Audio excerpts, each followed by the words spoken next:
The unexpected gift. The emergency klaxons blared through Outpost Helios, the discordant wail cutting through Dr. Elena Reyes' fitful sleep like a surgical laser.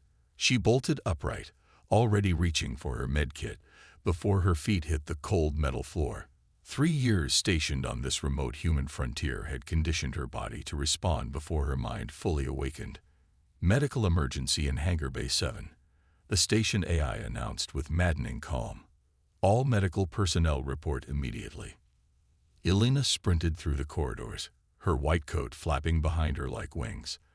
Other crew members flattened themselves against the walls as she passed.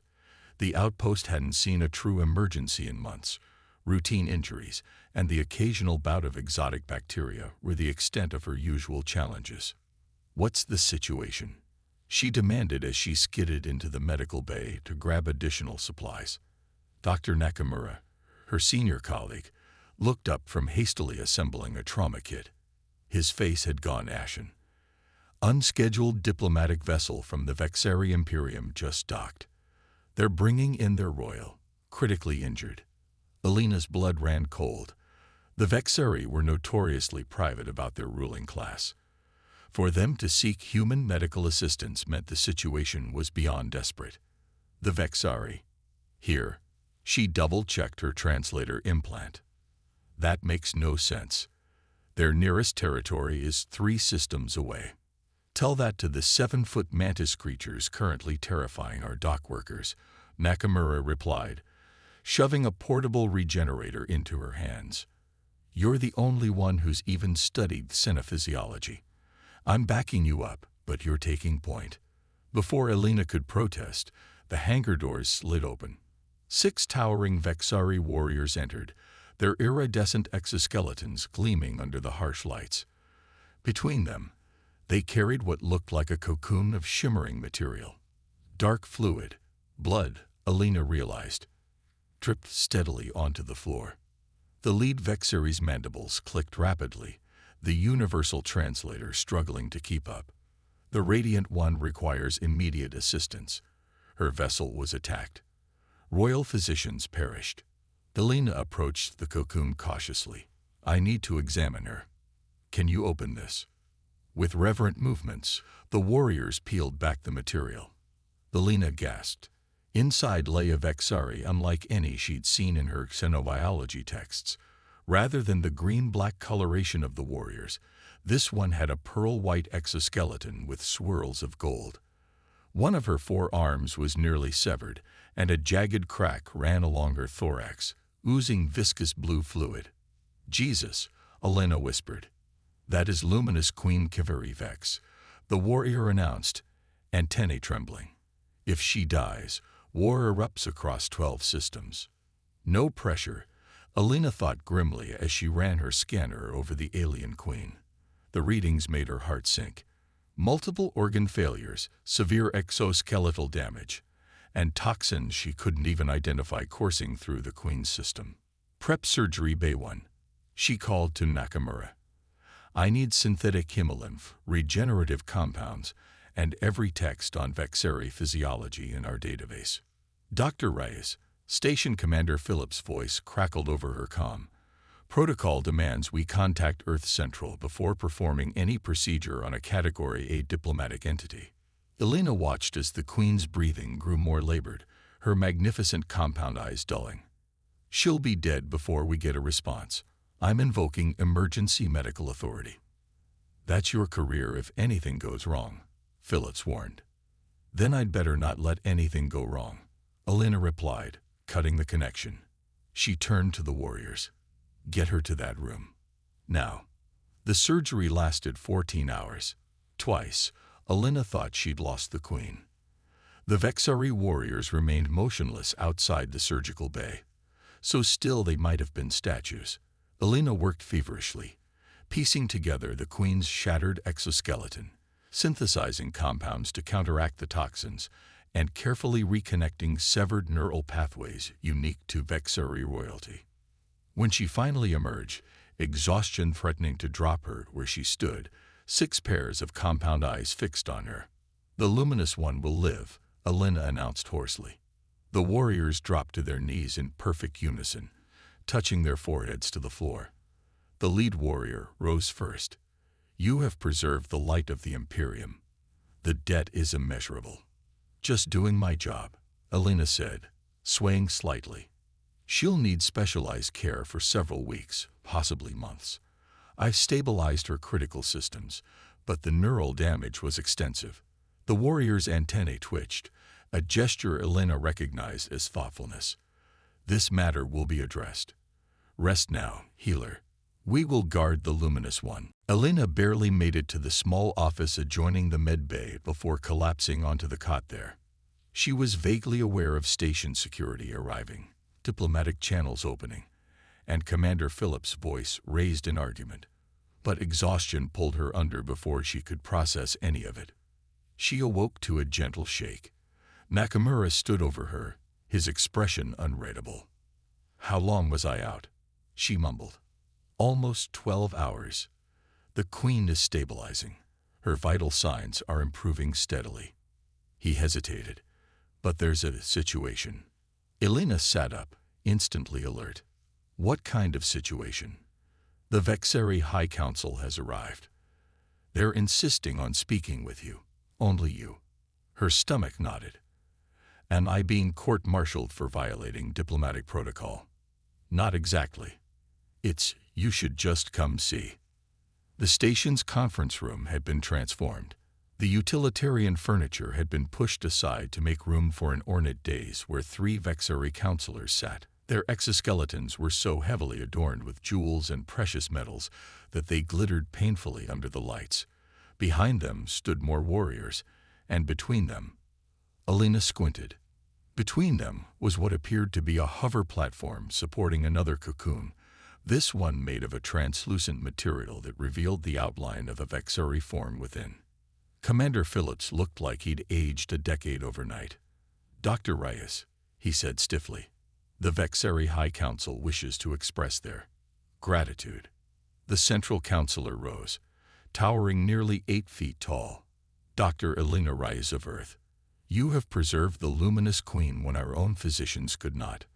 The 12 systems of the Imperium stand in your debt." Elena swallowed hard. "I was just doing my duty as a doctor." "How is she recovering?" "Most favorably. Our physicians are astounded by your skill."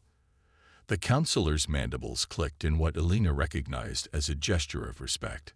"In accordance with our most sacred traditions, a debt of life must be repaid with a gift of equal value." "That's really not necessary," Elena began. "We have deliberated extensively," the counselor continued as if she hadn't spoken. "There is only one gift worthy of your deed." He gestured to the hover platform. "We present to you our most sacred living relic, former Queen Zoravex, mother of the current dynasty." The cocoon's covering retracted, revealing an ancient Vexeri queen. Her exoskeleton had faded to a soft ivory, with traces of what must once have been vibrant gold patterns. Unlike the warriors or counselors, she had 6 arms rather than 4, though they lay motionless at her sides. Her compound eyes, unlike the brilliant green of the other Vexari, were clouded white. Elena stared in confusion. I don't understand." "The Eternal Mother sustained a grievous injury in the Great War 3 centuries ago. Her body is paralyzed, but her mind remains sharp and holds the wisdom of generations. She is our living archive, our greatest treasure. And now, she is yours." Elena's jaw dropped. "Mine. But I can't. I mean, she's a person, not an object, and I'm not equipped to care for." "Arrangements have been made," the counselor interrupted. "Queen Zoravex has consented to this honor. A life for a life. The matter is settled." Commander Phillips stepped closer to Elena, whispering urgently. "The Vexeri diplomatic corps says refusing would cause an interstellar incident. They take these gift exchanges incredibly seriously." "But a sentient being, as a gift," Elena hissed back.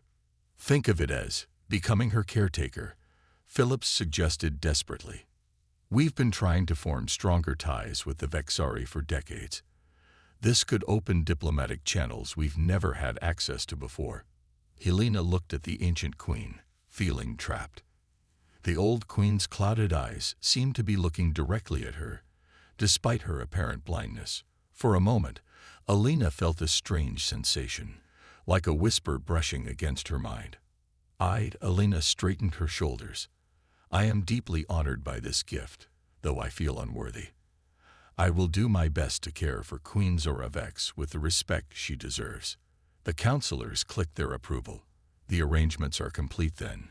Queen Zora Vex's life support systems and nutrient requirements have been detailed for your medical team.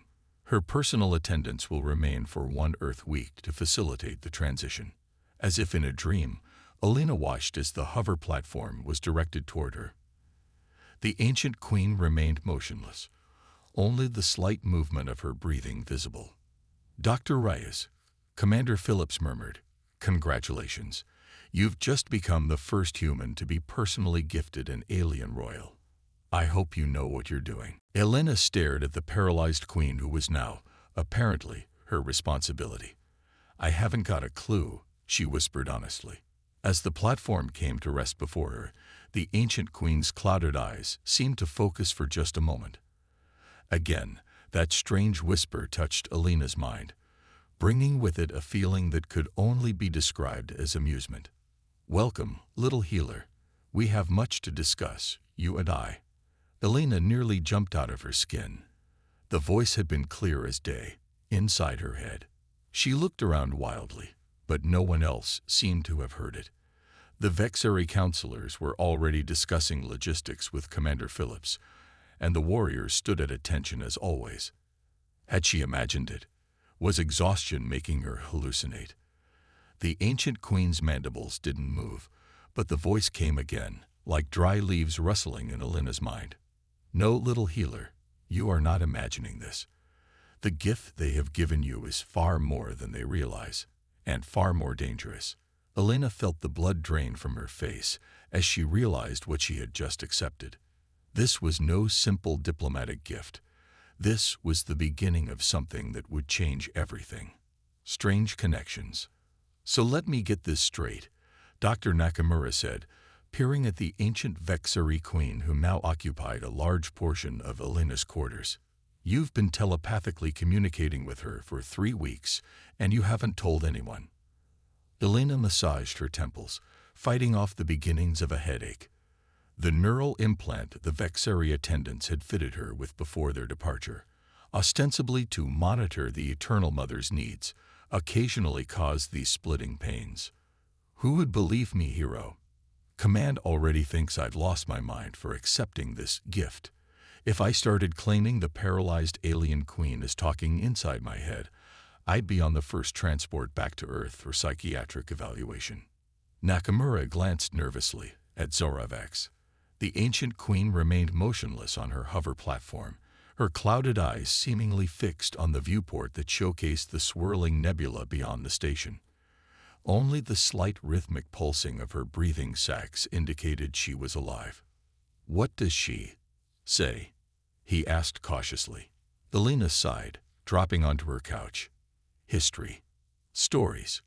Warnings. Sometimes she shows me memories, not just tells me, but actually puts me inside moments from hundreds of years ago. It's overwhelming. And you're sure it's real? Not some kind of hallucination from that implant?" "The implant isn't supposed to do anything except monitor her vital signs and alert me if she needs something," Helena replied, though doubt had crept into her mind more than once. "And the things she's shown me. Hero, she knows details about Vexari culture that aren't in any of our databases. She showed me the signing of the first treaty between the Vexari and the Tal Sharon Collective 50 years before humans achieved interstellar travel." Nakamura frowned. "If she's really communicating with you, why hasn't she done this with her own people?" A dry, rustling laugh echoed in Helena's mind, making her wince. "Tell your curious friend that my children believe what comforts them, that their eternal mother's mind faded with her body. The truth would frighten them too much." Helena hesitated, then relayed the message. Nakamura's eyes widened. She can hear us. She hears everything, sees everything despite those clouded eyes. And she remembers everything. Ask him if he still keeps the holo image of his dead husband beneath his pillow, the Queen's voice whispered in Alina's mind, the one he speaks to when he thinks no one is listening. Alina winced. She's also intensely private about others' personal matters, she said instead, shooting a pointed look at the seemingly immobile Queen. Something like amusement brushed against her consciousness. This is insane, Nakamura muttered, running a hand through his graying hair. Do you have any idea what this means? Direct telepathic communication with one of the oldest living beings in known space. I think that's why they gave her to me, Alina said quietly. Not as a reward, but as a disposal. The ruling class knows she can communicate telepathically. They know she remembers everything. And that makes her dangerous to them. Nakamura stared at her. Why would they give something dangerous to you? To humans? Because they never expected it to work, Alina explained. Zara says the telepathic ability is species-locked, or it's supposed to be. In 300 years, she's never been able to communicate with anyone but her own kind. Until me. They believe I would live out my remaining years in silent isolation, watched by a species that could never hear my thoughts, Zara's voice confirmed in Alina's mind. A convenient way to be rid of an inconvenient witness to their many indiscretions. The door chime interrupted them. Alina rose wearily to answer it. Commander Phillips stood there with 2 security officers and a stern-faced woman Alina didn't recognize. Dr. Reyes, Phillips said stiffly, this is Ambassador Chen from Earth Central. She needs to speak with you regarding your guest. The ambassador didn't wait for an invitation, striding into the room with the confidence of someone accustomed to authority. Her gaze swept over Nakamura before settling on the motionless Queen. So this is the famous gift, she said coolly. Quite the diplomatic coup, Doctor. Especially for someone with no political training. Alina bristled. I saved a life. The gift was their choice, not mine. And yet here you are, the sole human caretaker of one of the Vexari's most sacred figures. Ambassador Chen circled the hover platform, studying Zara Vex with calculating eyes. Earth Central is very interested in what information this living relic might possess. Be careful, little healer, Zora warned in Alina's mind. This one has ambitions that eclipse her authority. Queen Zara Vex is paralyzed and non-communicative, Alina said carefully. She requires specialized care and constant monitoring, which is why she was assigned to me as her physician. Is that so? The ambassador's smile didn't reach her eyes. Curious, then, that our intelligence division has intercepted communications from the Tal Sharon collective expressing grave concern about, and I quote, the human who speaks with the ancient mind. Alina felt her stomach drop. Nakamura shifted uncomfortably beside her. I have no idea what they're referring to. Alina lied. Don't you? Ambassador Chen produced a small device, setting it on the table. A holographic display appeared, showing brain wave patterns. These are your neural readings from the past 3 weeks, Dr. Reyes. Notice these unusual delta patterns. They align precisely with ancient Vexari meditative states documented in our xenobiology archives. Alina said nothing, feeling trapped. Earth Central wants direct access to whatever information you're receiving. The ambassador continued. We're in a precarious position with several alien factions. The intelligence this queen possesses could be invaluable. She's not a data terminal, Alina snapped. She's a person, an ancient, vulnerable person who was given into my care. Given to you as a representative of humanity, the ambassador corrected sharply. Which means her knowledge is the property of Earth Central. A surge of anger flashed through Alina, not all of it her own. She felt Zara's indignation mingling with hers, strengthening it. Ambassador, Alina said through gritted teeth, with all due respect, Queen Zara Vex is not property. The Vexari entrusted her to my personal care, not to Earth or any government entity. Careful, Doctor. Your career. My career is as a doctor, not a political pawn. If you want information from Queen Zaravex, you can ask her directly, though I doubt she'd answer. The ambassador's face hardened. I'm stationing security personnel outside your quarters. You are not to leave this station until a specialized team arrives from Earth. We'll be departing in 2 days. After they left, Nakamura looked at Alina with alarm. What were you thinking? You can't defy Earth Central. I'm not letting them experiment on her, hero. Alina paced the room, agitation making it impossible to stand still. You didn't see what she showed me about the last time someone tried to extract information from her mind forcibly. You defended me well, little healer, Zara's voice whispered.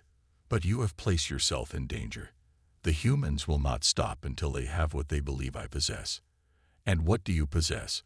Alina asked aloud, forgetting Nakamura's presence momentarily. What could be so valuable that everyone's willing to risk diplomatic incidents over it? The truth, came the simple reply. About all of us, humans included. Alina stopped pacing. What do you mean, humans included? Nakamura cleared his throat awkwardly. I should probably go. No, stay, Alina said. I might need a witness for this. She turned her attention back to Zara. What truth about humans? Instead of words, images flooded Alina's mind, so vivid and forceful that she gasped and stumbled. Nakamura caught her before she could fall. She saw the ancient past, not Earth's past, but somewhere else, somewhere with 2 suns and endless blue-green fields. Beings that looked eerily similar to humans, but with subtle differences, slightly elongated limbs, irises that caught the light like cat's eyes. They worked alongside young Vexari, building great crystal cities. Then came war, terrible destruction raining from the skies. The human-like beings fleeing in great arcs across the stars. The Vexari fighting to help them escape. And finally, a small blue planet, third from a yellow sun, where the refugees landed and slowly, over generations, adapted to their new home. Their slight differences gradually breeding out until they looked exactly like the native primates they had chosen to live among. When the vision cleared, Alina found herself on the floor, Nakamura looking down at her with concern. What happened? You just collapsed. We're them, Alina whispered, her voice shaking. Zara just showed me. Humans aren't native to Earth. We're refugees. Our ancestors were allies of the Vexari, fleeing from some ancient enemy. Nakamura laughed nervously. That's absurd. We evolved on Earth. There's fossil evidence, evolutionary links. Carefully constructed, Zora's voice interjected in Alina's mind. My ancestors helped your ancestors integrate with the native species through genetic engineering. The evidence was adjusted to protect you. Protect us from what? Alina demanded. From those who destroyed your homeworld. They still exist. They still hunt for the remnants of your kind. Why do you think the various galactic powers were so reluctant to make contact with Earth when you developed space travel? They feared drawing attention to you. Alina relayed this to Nakamura, whose skepticism was visibly wavering in the face of her conviction. If this is true, he said slowly, it would rewrite our entire understanding of human history. It would do more than that, Alina replied. It would explain why Earth has been kept at arm's length diplomatically despite our technological advancements. They're not excluding us. They're hiding us. But why give you this information now? Nakamura asked. Why risk exposing such a massive secret? Alina turned to look at the ancient queen. Despite her paralysis, there seemed to be an intensity in those clouded eyes. Because something's changed, Alina guessed. Hasn't it, Zara? The secret's already out. Yes, came the solemn reply. When your kind developed faster than light travel, it created ripples, detectable ripples. The ancient enemy has awakened. They search once more. And the attack on Luminous Queen Kivari Vex was no accident. It was orchestrated by those who would prevent an alliance between her and your people. Who is this enemy? Alina asked. But before Zara could answer, the station's alarms began blaring. Red emergency lights bathed the room. Unidentified vessels approaching. The station AI announced, "All personnel to emergency stations." Nakamura's comm unit buzzed. He answered it, his face paling as he listened. "Multiple ships, not matching any known configurations in our database. They're not responding to hails." Elena felt a cold certainty settle in her stomach. "It's them, isn't it?" she asked Zara. "The ones who destroy our ancestors' homeworld." "No," Zara replied, and Elena could feel the ancient queen's fear. "Worse, it is those who would prevent you from learning of your heritage and claiming your rightful place. The Shadowed Conclave, a faction that believes human extinction is the only way to prevent the ancient enemy from finding this galaxy." The station shuddered as something impacted the outer shields. "They're here for you," Elena realized, looking at Zara, "and for whatever knowledge you've shared with me." "For us both, little healer," Zara corrected. "They cannot allow either of us to live now." Elena straightened, a resolve hardening within her. "Then we'd better make sure we both survive to tell the truth." She turned to Nakamura. "Help me move her hover platform. We need to get to the secure medical bay."